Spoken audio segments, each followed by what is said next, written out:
สียทาบัดน้ำฝนปนน้ำตาไหลลงมาพาแก้มอายแหงเมาเข้าระวางสวง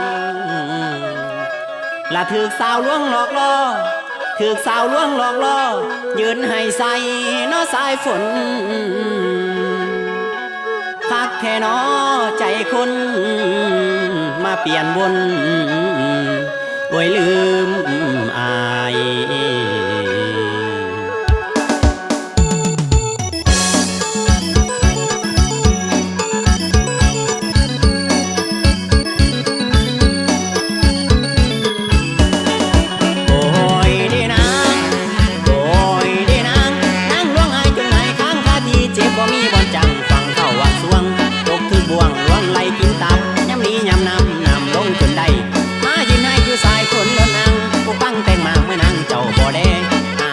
บ่มีสวงมีเศร้าจึงได้เอาสายฝนหล่นลงมาลา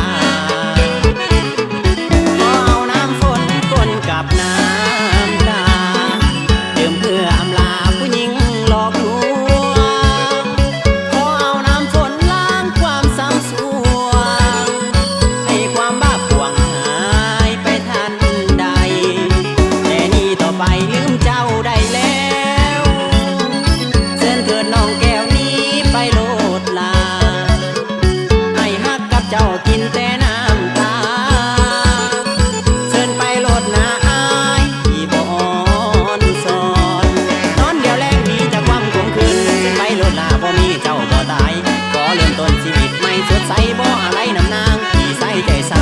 ำโยกบ่โทรไปข้ามคนงามบ่มีเจ้าผู้เดียว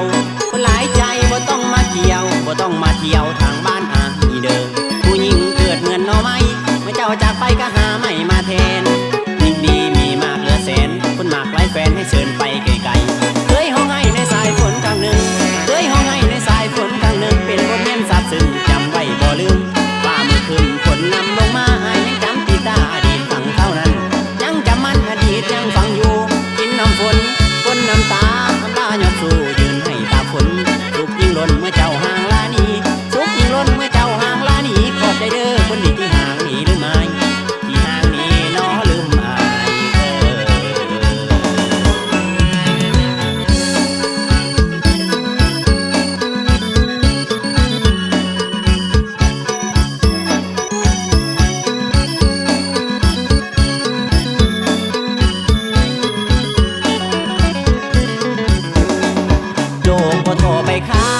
คนงามบ่มีเจ้าผู้เดียวคนหลายใจบ่ต้องมาเกี่ยวบ่ต้องมาเที่ยวทางบ้านอีเดิมผู้หญิงเกิดเงินหน่อไม้เมื่อเจ้าจากไปก็หาไม่มาแทน